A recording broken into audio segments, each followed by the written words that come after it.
This is the Small Church Media Podcast with Mark Hyde. Hey everyone, and welcome back to the Small Church Media Podcast. You know, it's been a couple months since we started the podcast and the YouTube channel. It's been really fun to see this channel grow in terms of more downloads and more listens and even more subscribers as well. And if you could do me a quick favor, if you're watching on YouTube, I would love for you to hit that subscribe button. Or if you're listening on podcast, I would love for you to follow and actually leave us an Apple Podcast review if you listen there.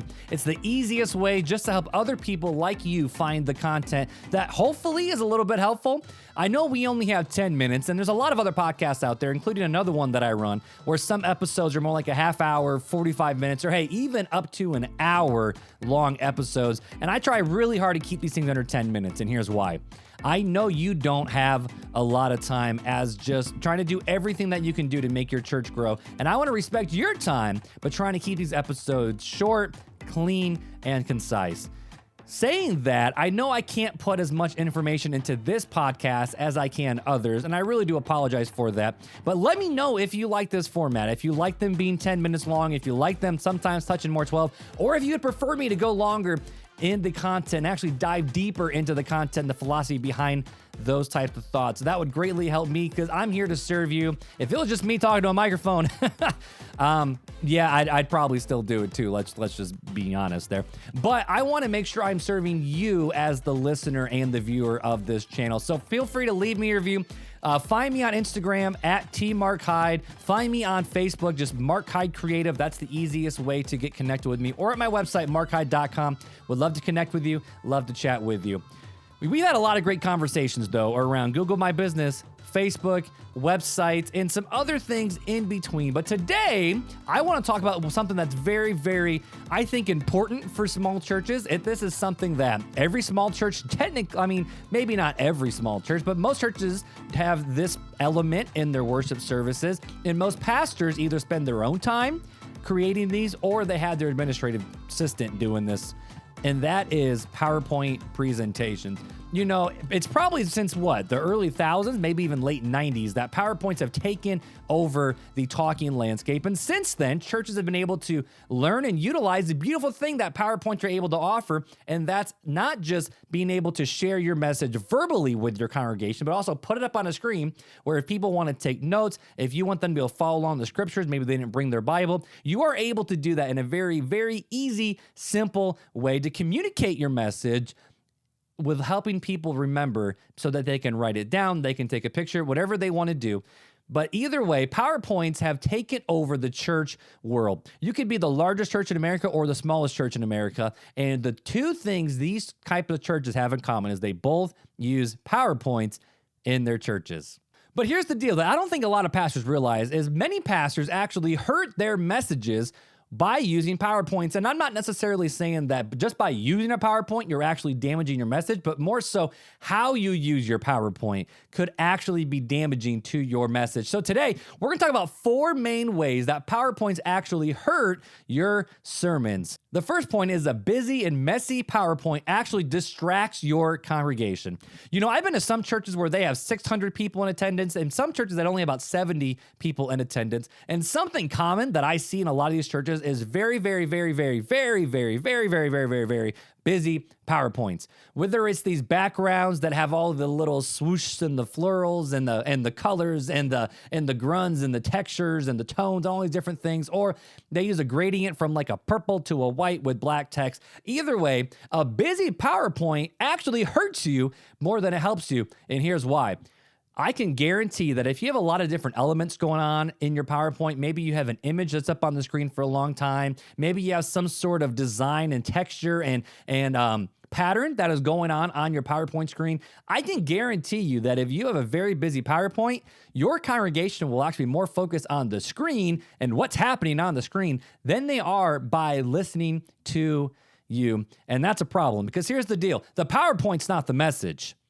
The message is what you're trying to communicate through the Bible to your congregations. And if you have a very busy, very messy, very clutter-filled PowerPoint presentation, I can guarantee that your congregation will be more focused on the PowerPoint and what's happening on the screen and being distracted by that than they are listening to the actual message that you are presenting to them. The second way that pastors are hurt by their PowerPoint presentations is that the PowerPoint screens themselves have too much text on them.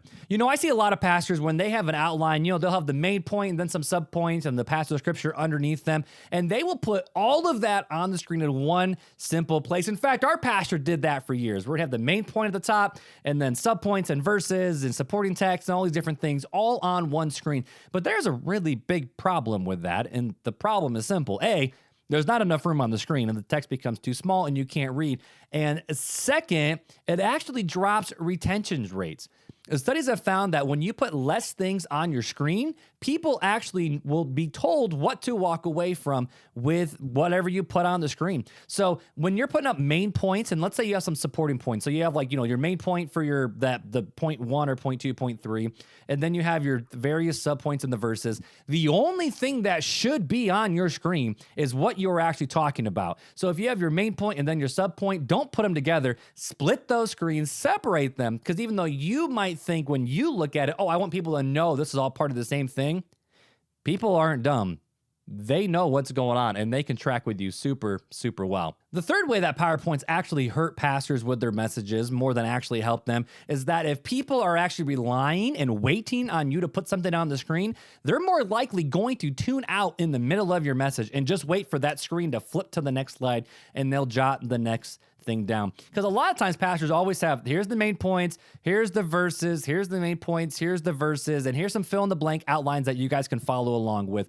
A lot of time people, yes, they do follow along and yes, they write them down. And I love these because for me, it helps me keep engaged. I know where you're going. I know where you're trying to potentially take us. Sometimes I try to even guess what the next little blanks are as we go along. And even my kids that are in the service with me, I have a 10-year-old who uses the fill in the blank PowerPoint presentations to help her engage in that. But so many times people come to church tired. They come to church exhausted. They come to church with, just have an argument with their spouse or their kids or work's on their mind.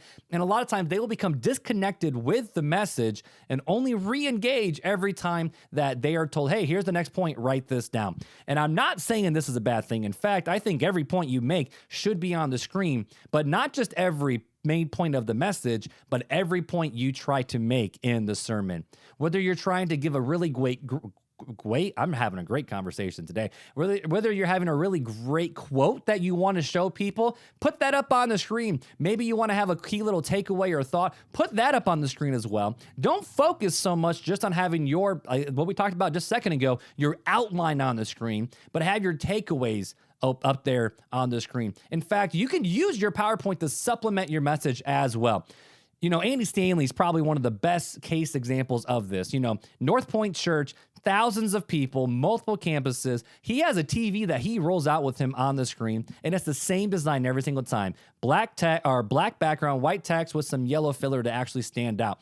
He goes through, I would say, close to maybe 50, 60 slides by the time he's done, because every time he makes a point that he wants someone to remember and take away that's important, that goes on the screen, not just the main outline of his message. So, Pastor, if you are using your outline just for your points, I hate to break it to you, but people are probably more likely to check out. Instead, if they don't know when you're going to put things on the screen and while you're talking, things are just being thrown on the screen as you talk and you don't even necessarily reference it, people may be more engaged with your sermons. And the fourth and last one is not necessarily one for your own church congregation, because a lot of times our congregation members may not be as judgmental towards us. But if someone who's new or they're coming and they're trying to figure out what church to go to, or hey, maybe they're more in the younger generation, the millennials or the Gen Zers who care about design, if you have a PowerPoint presentation that just looks and feels like the template you're using came out of when PowerPoint was first created, you're honestly going to lose credibility. And here's why. The gospel is a timeless message. It doesn't get outdated. It doesn't get old. It's new and it's beautiful every single time. But sometimes when people see PowerPoint presentations that just seem a little dirty, they seem a little outdated, they might think, you know what, this church is outdated. They don't know how to speak into my life, what I'm dealing with right here, right now. Maybe back in the 80s, maybe back in the 90s, maybe back in the early 2000s. But right now, they don't know how to speak into my life because they don't even know how to live in today's world, let alone speak into today's world. So for you as a small church, if you are so focused on having these really cool animations and textures and colors and pictures from Google, you actually may be losing your credibility more than gaining it with people. And that's honestly something that you cannot afford to do. I could end the episode right here and just say, hey, these are the 4 main ways that that a PowerPoint can hurt you in your small church and you pastor as you're presenting. But I don't think that's really fair. I don't think that's a really good service at the time that we have spent together. I just checked, we're definitely going over 10 minutes today. But I want to give you 5 quick ways to make sure that you are using PowerPoints the way that you should be using them, more than maybe ways you have been using them. And I'm just going to go through the list really quick. If you're watching on YouTube, I'm going to read right here off my screen, so just ignore me as I look down. And if you're listening to audio, hey, you're tuning on audio anyways. You have no idea what I look like and what I'm wearing and how good my hair looks today. So let's go through the 5 real quick of just, so what should pastors do to make sure they're using PowerPoints to help the church today? Number 1 is just keep the design simple. You can use a black background, use a really good font that's very modern, like a Montserrat or an Avenir. That's another one. If you want to do more of the classic church, Garamond is one of my favorites. But if you just keep your design simple, maybe a black background with just white words over it, or maybe blue background with white, you want to do a lot with separating your font colors from your background to give that depth that people are actually looking for. But if you just keep your design simple, they will actually go a lot farther than if you try to put a lot of time into it. And hey, at the end of the day, it saves you time, and that's a win too. The second one right here is you should only have relative information on the screen and nothing else. Some people that I know, when they speak, they show what's on the screen and they take it away. So that way, if they're just chatting with you, there's nothing on the screen to look at. They're just having a conversation with you. Or they might have the main point that they're talking about or a quote, and they'll just leave it up on the screen. Either way, only have what you're talking about on the screen, not the subpoints, not the verses that go along with it. Just have the relative information that you see. Keep it clean, keep it concise, keep those texts big so even the old people can read them too. The third one is, rather than just use the screen for verses and points, put up quotes and thoughts that you want people to take away and remember. In fact, this might be more better. Is that a word that we can use? This might be better for you and your churches. Rather than having your point up on the screen, maybe have your application up on the screen. So as you're going through the message, you're just talking about what the Bible says. Okay, what does this mean for you? And bam, that's when you use the screen. That could be a really cool technique as well. The fourth one is, maybe you should just use your screen when it's time to engage with your audience. Something that I like to do when I taught all the time, when I would actually, back in my teaching pastor days, is every time I would actually talk and open up with a sermon, I wanted it to feel more like a TED Talk and not so much like a sermon. So I'd go up there and have fun with my congregation, and I would use the PowerPoint screen to maybe play games of, hey, do you remember when this was created? And let's actually interact and use the screen as a tool to connect with our audience rather than just a extra megaphone behind me to show the points that are there. Or if we're using a map in service, that's an amazing time. And what most pastors will use is a map in the service. But what if you, when you're telling a story, using an illustration, and you want to engage your audience, have supporting pictures up there that help set the scene? You're talking about the Garden of Eden, slap a picture of the Garden of Eden up there. You're maybe have an illustration about a sailor on a boat, slap a picture up there of a sailor on a boat, so that way people can not just hear what you're saying, but actually visually see what you're trying to say as well. And you could see that people might even retain more of your stories and of your points if you do that than if you don't. And the last one is just keep your designs up to date. And I know this is really hard, and a lot of people think, oh, this is really expensive, and we can just hire someone out, but that's going to be thousands of dollars. We don't want to do that.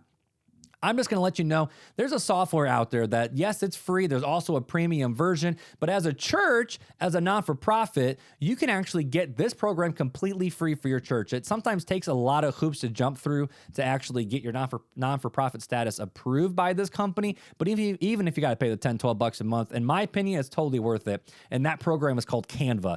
Now, I don't have any affiliate links. I have nothing to gain from telling you this information except the fact that I use Canva.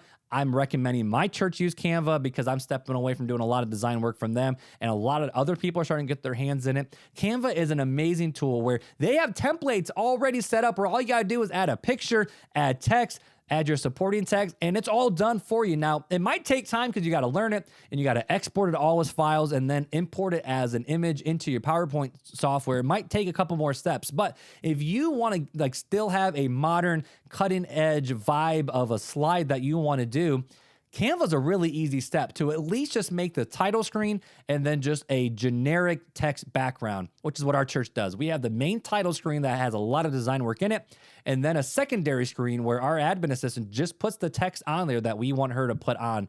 And that could be as simple as that, where you make 2 screens, put it in Keynote or PowerPoint or Easy Worship, whatever worship software that you use, and just add the information from there. That's a really easy way to do it. But I want to recommend Canva to anybody who's listening out there to make your social media graphics, to make your church flyers, anything. Canva can literally do it all. There's templates for you to fill in. You might not have a design flair to your background. You might not even exactly know if you're using it right, but that's okay. It at least helps you have that next step towards making your church look and live in the 21st century. So these are the 4 things that pastors, if you do these 4 things, can hurt your message, and the 5 quick takeaways of what you can remember when you make your next PowerPoint presentation. Just like I said at the beginning of the episode, feel free to reach out to me. You know, I don't want to just sit here and just try to have a sales pitch all the time. I want to be here. I want to hang out with you, help you as a small church and as a small pastor. Just use media and technology to get you into that 21st century world that we're living in and help you reach more people and help grow your congregation for Jesus. Hit me up. Again, Instagram, Team Mark Hyde, the easiest place to do that. Over on Facebook, Mark Hyde Creative, or at the website, markhyde.com. It's been fun hanging out with you this week. We went way longer than 10 minutes. Let me know if you like that. Let me know if you want me to keep it shorter or keep them a little bit longer like this. But until next time, guys, take it easy. The Small Church Media Podcast is a part of Mark Hyde Creative.